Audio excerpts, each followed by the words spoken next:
Hi everyone, welcome back. In this lesson we are going to cover some interesting stuff about the prototype. So if you come over here, I would just add this. For example, you have speech playback, audio playback, and also voice and keyboard gamepad. We are going to use all of this in this lesson. For now I'm going to remove this link. We don't need it. Okay, and I will go to the design and I'm going to duplicate this one.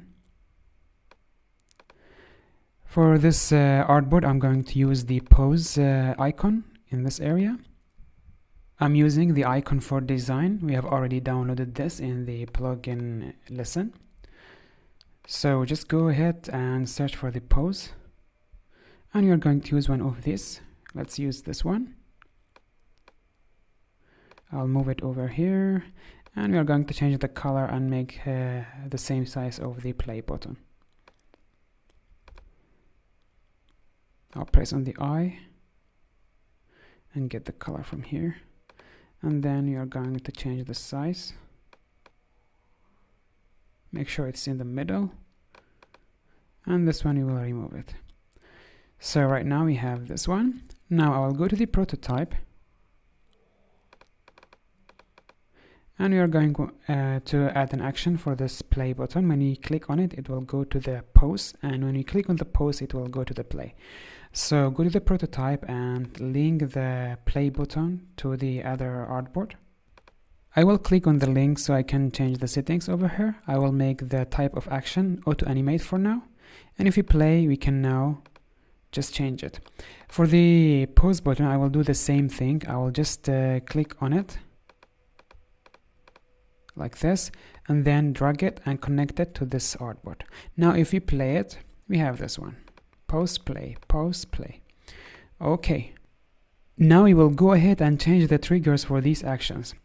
I will click on the play, click on the connection, and change the trigger. We will make it key and gamepad. And I'm going to press on the S, or actually P for the play.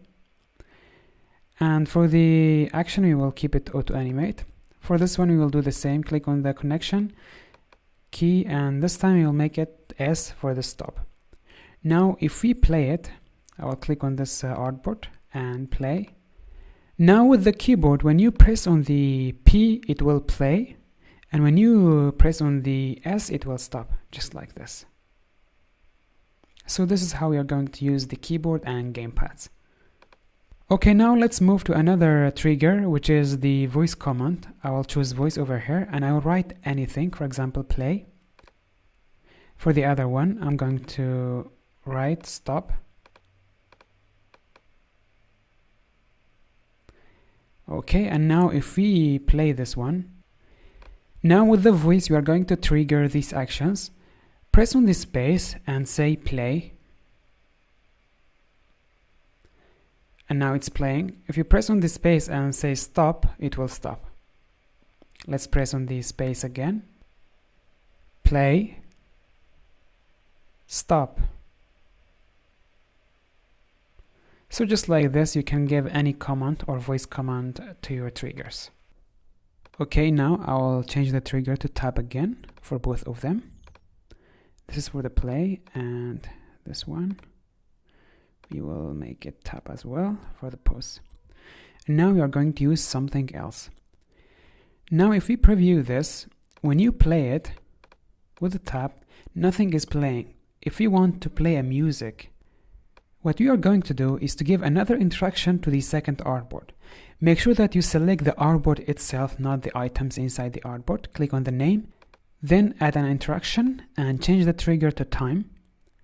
And now for the type of action, you are going to make audio playback. Make it audio playback and choose any file that you want. You can go to your computer and choose any music that you have. For me, I've already uploaded this one, Facebook music. And now if we play it, this music will play. So what is happening here is when you are playing it, it will go to the second artboard. The second artboard has another interaction which is triggered by time, and the action is audio playback. It means when a certain time passes, it will play a music automatically. and in this case we have 0 second, so whenever you play it, it will immediately play another music. So something else that we have is speech playback. As you can see, I just changed it to speech playback, and now I'm writing something. Here I'm going to write, hello, I am a funny and serious dog, just for that. So now instead of playing a music, it will play, or it will read this for us. When you play it, just like this, it will read this sentence for us. Hello, I am a funny and serious dog. You can also change it to any other voice that you want. Hello, I am a funny and serious dog. Okay guys, this is the end of this lesson. Hope you enjoyed and learned something new. Now it's time for you to go and practice on what you have learned in this lesson. I will see you in the next one. Bye bye.